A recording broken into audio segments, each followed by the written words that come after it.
पिछले वीडियो में आपने बहुत सारा मुझे व्यूज दिया, उसके लिए बहुत धन्यवाद। नमस्कार दोस्तों, मेरा नाम दीपक त्रिपाठी है और स्वागत करता हूं आपको मेरे चैनल दीपक त्रिपाठी एचआर में।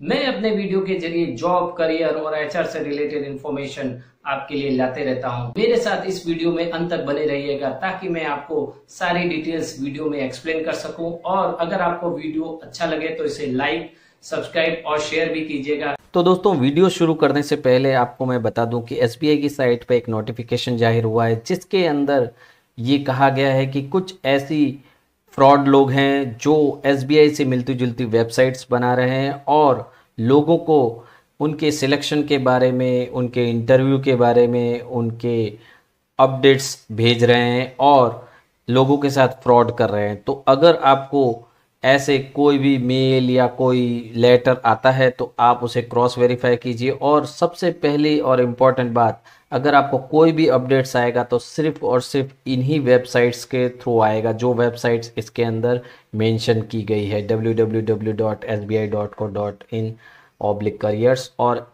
https ये bank.sbi/careers। सो यही दो ऑफिशियल वेबसाइट्स है एसबीआई की जो करियर से रिलेटेड अपडेट्स आपको आएंगे। अगर आपको कोई दूसरी वेबसाइट से कुछ अपडेट्स आ रहे हैं तो आप उस पर विश्वास मत कीजिएगा और आप इन्हीं वेबसाइट्स पर रिलाई कीजिएगा through out the recruitment process, तो आपको कभी भी आपके साथ फ्रॉड नहीं होगा। वीडियो शुरू करते हैं। तो यहाँ पे स्टेट बैंक ऑफ इंडिया में एक नोटिफिकेशन आया है। इसके अंदर जूनियर एसोसिएट्स और या कह ले कस्टमर सपोर्ट एंड सेल्स की पोजीशन निकली है। इस नोटिफिकेशन के अंदर अगर हम देखते हैं तो ऑनलाइन रजिस्ट्रेशन जो है 27 अप्रैल से खुल चुके हैं और 17 मई 2021 तक जाएंगे। तो इसके बीच में ही आपको अप्लाई करना है। यहाँ जिनको पता नहीं है मैं बता दूँ, ये 2 स्टेजेस में सिलेक्शन प्रोसेस होगा। पहले ऑनलाइन प्रिलिमिनरी एग्ज़ाम होगी और उसके बाद मेन एग्जामिनेशन होगी। जब प्रिलिमिनरी एग्ज़ाम हो जाएगी उसके बाद जो कुछ शॉर्टलिस्टेड कैंडिडेट्स होंगे उनको मेन एग्ज़ाम के लिए बुलाया जाएगा और मेन एग्ज़ाम के बाद भी एक छोटा सा लोकल लैंग्वेज का टेस्ट होगा। जो लोकल लैंग्वेज होती है, जैसे गुजरात में गुजराती होती है, महाराष्ट्र में मराठी होगी, तो ऐसे जो भी लोकल लैंग्वेज है उसका टेस्ट होगा। अगर आप गुजरात में रहते हुए गुजरात के लिए अप्लाई कर रहे हैं, अगर आपने 10th 12th गुजरात में पास किया है तो आप अगर अपना मार्कशीट शो कर देंगे तो आपको एग्जाम्शन मिल जाएगा। मीन्स उस एग्ज़ाम के लिए आपको एग्ज़ाम छूट मिल जाएगी। अगर आप गुजरात में रह रहे हैं लेकिन आप महाराष्ट्र जाके एग्ज़ाम दे रहे हैं और आपने 10th 12th महाराष्ट्र से नहीं किया है तो आपको मराठी लैंग्वेज का जो भी टेस्ट होगा वो ज़रूर आपको वहाँ देना होगा। अगर उसमें टेस्ट में आप डिसक्वालीफाई हो जाते हैं तो भी आपका रिजेक्शन हो जाएगा। यहाँ पर एक इम्पॉर्टेंट पार्ट उन्होंने मेंशन किया है बोल्ड लेटर में, there is no provision for inter circle transfer, inter state transfer for junior associates to be recruited. इसका मतलब ये है कि अगर आप एक सर्कल के लिए रिक्रूट हो चुके हैं, फॉर एग्जांपल यहाँ पे सर्कल के नीचे लिखा है अहमदाबाद, ठीक है, तो आप दूसरे सर्कल में ट्रांसफ़र आपको नहीं मिलेगा। There is no provision for inter circle transfer. तो अहमदाबाद में अगर आपका अहमदाबाद सर्कल के रिक्रूटमेंट हुआ है तो आप बेंगलोर में ट्रांसफ़र नहीं होंगे। अगर बेंगलोर के लिए रिक्रूटमेंट हुआ है तो भोपाल के लिए ट्रांसफ़र नहीं होंगे। द सेम वे अगर आप गुजरात स्टेट में आते हैं तो आप कर्नाटका स्टेट में ट्रांसफ़र नहीं हो सकता। और जो भी अपडेट्स रहेंगे बैंक के वो ये ऑफिशियल वेबसाइट्स है, इसको खास करके आप देख लीजिए। इन्हीं वेबसाइट्स पे आपको ऑफिशियल अपडेट्स आएंगे। आपको कोई दूसरी वेबसाइट्स नहीं देखनी है, हमेशा इन्हीं वेबसाइट्स को आप रिफ़र कीजिएगा। जो भी आपको नए अपडेट्स आएंगे ये सिलेक्शन प्रोसेस, रिक्रूटमेंट प्रोसेस से रिलेटेड जो भी अपडेट, रिज़ल्ट, आपको कॉल लेटर डाउनलोड करना है, जो भी डिटेल्स है वो सब इसी पर आएगा। ठीक है, तो कोई भी दूसरी वेबसाइट्स को रिफ़र मत कीजिएगा। सबसे ज़रूरी बात, आप एक ही स्टेट से अप्लाई कर सकते हैं। अगर फॉर एग्ज़ाम्पल मैं महाराष्ट्र से अगर अप्लाई कर रहा हूँ तो मुझे महाराष्ट्र से ही अप्लाई करना रहेगा। मैं 2 स्टेट से अप्लाई नहीं कर सकता या 3 स्टेट या मोर देन 1 स्टेट से अप्लाई नहीं कर सकता हूँ। मैं चाह लूँ कि मैं महाराष्ट्र से, गुजरात से और अरुणाचल प्रदेश से अप्लाई करूँ तो वो डिसक्वालिफिकेशन हो जाएगा। तो कोई भी एक स्टेट में से अप्लाई कर सकते हैं। यहाँ पे प्रिलिमिनरी एग्जामिनेशन की टेंटेटिव डेट तो नहीं दी गई है, मंथ दिया गया है जून 2021 में प्रिलिमिनरी एग्ज़ाम कंडक्ट होगी, और जो मेन एग्ज़ामिनेशन है वो 31 जुलाई को होगी। तो 31 जुलाई को टेंटेटिव डेट है, तो डेट थोड़ी आगे पीछे हो सकती है, पर ये आपको माइंड में रख सकते हैं कि 31 जुलाई के आसपास मेन एग्ज़ाम होगी और जून के अंदर प्रिलिमिनरी एग्ज़ाम होगी। तो आपको मैं एडवाइस करूँगा सब आप पॉइंट डिटेल में जाइए, और मेन जो भी उन्होंने बोल्डेड लेटर में लिखे हैं वो खास करके पढ़ लीजिएगा। ये बोल्ड लेटर इसलिए है मेनली कि जहाँ पे लोग ज़्यादा गलतियाँ करते होंगे शायद, ठीक है, तो इसलिए खास करके, या वो चाहते हैं कि उनको आप खास करके इसे देखें। बाकी सब डिटेल्स भी खास ध्यान करके देखिएगा, लेकिन ये जो बोल्ड है उसको ज़रूर देखिए। जैसे इसके अंदर जो वैकेंसीज की डिटेल्स है, ये अगर आप डिटेल में जाएंगे तो आपको पता चल जाएगा कितनी वैकेंसीज यहाँ पर है एक्चुअली। सो अगर आप गुजरात को थोड़ा जूम कर देते हैं, अहमदाबाद सर्कल के लिए अप्लाई कर रहे हैं और गुजरात स्टेट में हैं, तो इधर लोकल लैंग्वेज गुजराती है, एससी के लिए 63 है, एसटी के लिए 135 है, और ओबीसी के लिए 243, ईडब्ल्यूएस जनरल, टोटल मिला के 902 वैकेंसीज यहाँ मेंशन की है। फिर इधर एलडी लिखा हुआ है, इनका जो कैटेगरी वाइज का है, अभी जो पीडब्ल्यूडी के अंदर है इतनी कैटेगरीज अंदर है, तो वो जो है उसके अंदर इतने सारे नंबर्स की वैकेंसीज है, और डिफरेंट डिफरेंट वैकेंसीज यहाँ पर मेंशन की हुई है, ठीक है। तो आप देख सकते हैं कि कितनी वैकेंसीज यहाँ पर ओपन है, सारी वैकेंसीज यहाँ पर मेंशन की है। यहाँ पे एक रेगुलर वैकेंसीज है, यहाँ पे बैकलॉग वैकेंसीज है, ठीक है। तो कैटेगरी वाइज इसमें सब मेंशन किया हुआ है, ठीक है। तो अगर आप देखना चाहेंगे तो फॉर एग्जांपल बेंगलोर सर्कल में जा रहे हैं तो कर्नाटका स्टेट लगेगा, कन्नड़ा लैंग्वेज है, और ये सारी वैकेंसीज यहाँ मेंशन की है। अगर टोटल देखा जाएगा तो टोटल वैकेंसीज अगर इधर देखेंगे तो 4915 वैकेंसी यहाँ पर मेंशन की गई है, ठीक है। सो इतनी सारी वैकेंसीज यहाँ पर है, तो इसके अंदर आप अप्लाई कर सकते हैं, ठीक है, जिस भी कैटेगरी में आते हैं। तो काफ़ी सारी डिटेल्स इसमें हैं, डिटेल्स में उस डिटेल में मैं अभी नहीं जा रहा हूँ, आप डिटेल में पढ़ेंगे तो आपको पता चल जाएगा, लेकिन मेरा रिकमेंडेशन रहेगा आप डिटेल में इसको सब समझ लें। अभी नेक्स्ट क्राइटेरिया में जाते हैं, एलिजिबिलिटी क्राइटेरिया, जो मेन पार्ट है age limit. So age limit है 20 से 28 साल के बीच में। इन्होंने लिखा हुआ है साफ साफ कि अगर 2 अप्रैल 1993 से पहले जन्मे होंगे तो एलिजिबल नहीं होंगे, और 1 अप्रैल 2001 के बाद जन्मे होंगे तो एलिजिबल नहीं होंगे। बोथ डेज आर इंक्लूसिव, मतलब इन दिनों में भी कोई जन्मा होगा तो वो एलिजिबल होगा। रिलैक्सेशन डिटेल्स यहाँ पे लिखी है, जो कैटेगरी वाइज है, डिफरेंट कैटेगरीज में ये एज रिलैक्सेशन दिया हुआ है आपको, मतलब 28 ईयर्स में वो आप प्लस कर सकते हैं इन ईयर्स को, जब भी आप अप्लाई कर सकते, अगर आप इस कैटेगरीज में फॉल हो रहे हैं तो। एप्लीकेशन फ़ीस जो रहेगी, देखिए जो SC ST PWD XS DXS ये कैटेगरीज में आते हैं उनको नील है, कोई भी फीस नहीं है। जो जनरल OBC EWS कैटेगरी के हैं उनको 750 रुपीज़ का फीस है, ठीक है। तो ये जो फीस देनी है वो ऑनलाइन देनी है, क्रेडिट डेबिट कार्ड और नेट बैंकिंग के थ्रू। अगर आपको ऑनलाइन भरते वक्त कोई प्रॉब्लम आती है तो उन्होंने हेल्प डेस्क नंबर भी दिया हुआ है, इसको भी आप नोट डाउन कर सकते हैं। ये हेल्प डेस्क नंबर दिया हुआ है, तो अगर आपको एप्लीकेशन भरते वक्त कुछ प्रॉब्लम आ रही है, कुछ भी ऐसा पेमेंट ऑफ फी से रिलेटेड कुछ रिसिप्ट और समथिंग, तो इस नंबर पे आप कॉल करके अपना कर सकते हो। और एक कंप्लेन करने के लिए भी एक है कि भाई कोई कंप्लेन है आपको, तो ये वेबसाइट दे रखी है, तो उस के थ्रू भी आप कंप्लेन रेज कर सकते हैं। जो भी मेल करेंगे उसमें आपको ये मेंशन करना ज़रूरी रहेगा। Recruitment of junior associate to 2021, तो उनको रिकॉग्नाइज हो जाएगा किस कारण से आपने ये अपना कंप्लेन या अपना रिक्वेस्ट या क्वेरीज डाली है, ठीक है। सो आपको जो भी ऑनलाइन पेमेंट करना है वो इनकी ऑफिशियल वेबसाइट्स के थ्रू ही करना है, कोई दूसरी वेबसाइट का यूज़ नहीं करना है, ध्यान रखना है, ठीक है। जब भी आप अप्लाई करते हैं तो 2 चीज़ आपको खास करके रखनी है, एक ईमेल आईडी वैलिड होना चाहिए और मोबाइल नंबर आपके पास होना चाहिए।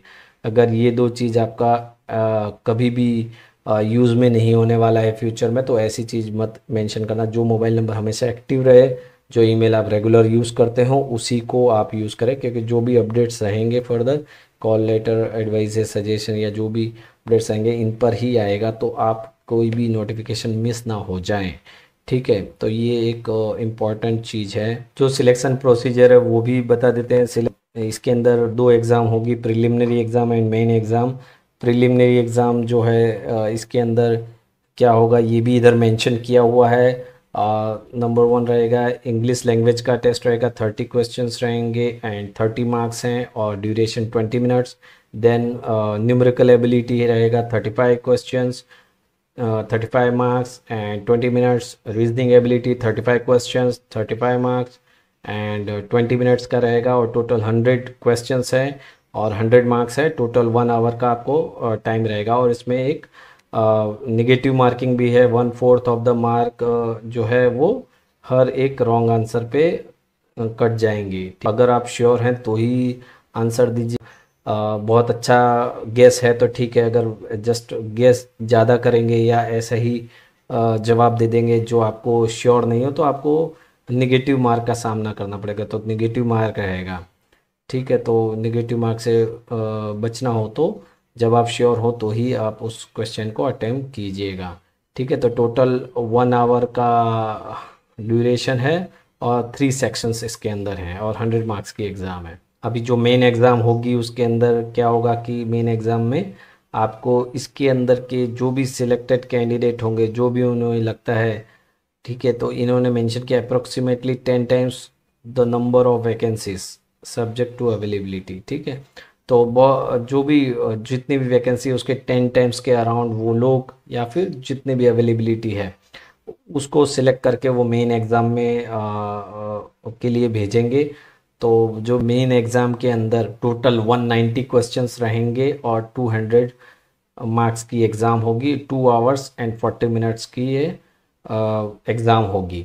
तो ये एग्ज़ाम मेन एग्ज़ाम है।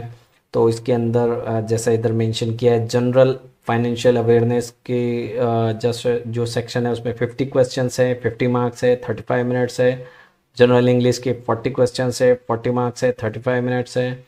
देखिए इसके अंदर मिनट्स कम है और क्वेश्चन ज़्यादा है, तो वो ध्यान रखिएगा कि इसके अंदर कोई क्वांटिटेटिव एप्टीट्यूड है, 50 क्वेश्चंस है, 50 मार्क्स है। Reasoning ability and computer aptitude 50 questions है, 60 मार्क्स हैं, 45 मिनट्स है। तो ये मेन एग्ज़ाम का डिटेल्स है। जो भी पे स्केल रहेगा 17,900 जो इधर मेंशन किया हुआ है। अगर उस आप मुंबई जैसे शहर में रहते हैं, मेट्रो लाइक मुंबई, देन तो राउंड अबाउट सैलरी जो है उनका एक आइडिया दिया है, 29,000 रुपीज़ पर मंथ रहेगा इंक्लूसिव ऑफ डीए। ओके, तो डीए को इंक्लूड करके 29,000 रहेगा अगर आप मुंबई जैसे मेट्रो सिटी में रहते हैं तो। Other allowances at the current rate, other जो अलाउंस रहेंगे वो करंट रेट के हिसाब से रहेंगे। ओके, एंड मेंशन किया 2 additional increments for newly recruited graduate junior associates. ठीक है, और भी जो बेनिफिट्स रहेंगे वो मेंशन किया हुआ है। प्रोबेशन पीरियड रहेगा। जो प्रोबेशन पीरियड होता है, कोई भी कंपनी होती है, कोई भी इंस्टीट्यूशन होता है, कोई भी प्राइवेट जॉब भी कर लो, गवर्नमेंट जॉब कर लो, वहाँ प्रोबेशन पीरियड होता है। तो इसके अंदर प्रोबेशन पीरियड का जो क्राइटेरिया है वो 6 मंथ्स का है। तो प्रोबेशन पीरियड आपका 6 मंथ्स रहेगा। अगर 6 मंथ्स आप अच्छे सक्सेसफुली काम कर लेते हैं तो आपको परमानेंट एम्प्लॉय बना दिया जाएगा। अगर 6 मंथ्स आप अच्छा नहीं करते हैं काम तो उसको बैंक एक्सटेंड कर सकती है, इधर मेंशन किया है। हाँ, एक मेंशन किया हुआ है, newly recruited junior associates will be required to complete e lessons as prescribed by the bank during the probation period. E lessons को आपको कंप्लीट करना रहेगा। ठीक है, तो वो बैंक आपको कुछ लेसन्स देंगे जो कि आपको जो जिनको कंप्लीट करना रहेगा इसके अंदर, और अगर आप फेल होते हैं तो आपको शायद प्रोबेशन आपका एक्सटेंड हो जाएगा। तो आपको परफॉर्मेंस भी डाउन नहीं करना है ड्यूरिंग 6 मंथ्स और रिलेशंस भी कंप्लीट करने हैं as required by the bank. 9 number में आ जाते हैं pre examination training. Pre examination training क्या है? इसके अंदर बैंक जो है SC ST एक्सेस एंड और रिलीजियस माइनॉरिटी कम्युनिटी के लिए प्री एग्जामिनेशन ट्रेनिंग भी अरेंज कर सकती है, वो मेंशन किया हुआ है। और तो जो लोगों को जो इस कैटेगरी में आते हैं और इच्छा है उनकी प्री एग्जामिनेशन ट्रेनिंग में पार्टिसिपेट करने के लिए, तो वो लोगों को हेल्पफुल रह सकता है। और इसको कोविड के कंडीशन को कंसीडर करते हुए बैंक उसको ऑनलाइन और किस तरीके से वर्कआउट करना है वो बैंक डिसाइड करके करेगी। ठीक है, कॉल लेटर्स कैसे आएंगे, preliminary exam, main exam, at the time of main exam, ये सब मेंशन यहाँ पे लिखा हुआ है।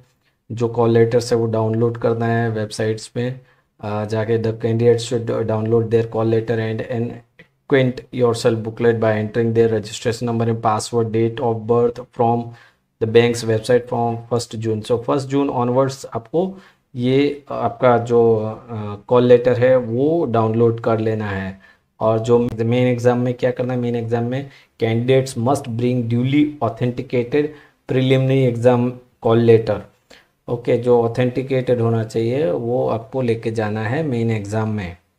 ठीक है, these documents along with other requested documents need to be submitted during the main exam. जो भी मेन एग्जाम में रिक्वायर्ड डॉक्यूमेंट्स होंगे वो सबमिट करने रहेंगे। 2 एडिशनल, जो कैंडिडेट्स आएंगे उनको 2 एडिशनल फोटोग्राफ लेकर के आना है कॉल लेटर के साथ। The candidates need to bring 2 additional photographs same as pasted by the candidate on the call letter along with the call letter and other requested documents as per information provided in the acquaint yourself booklet. जो आपको 2 additional photograph लेकर के आना है। ठीक है, इसमें साफ साफ लिखा हुआ है, जो भी बोल्ड लेटर में लिखा है इसमें एडवर्टीजमेंट, जरूर उसको डबल ट्रिपल बार पढ़ लेना।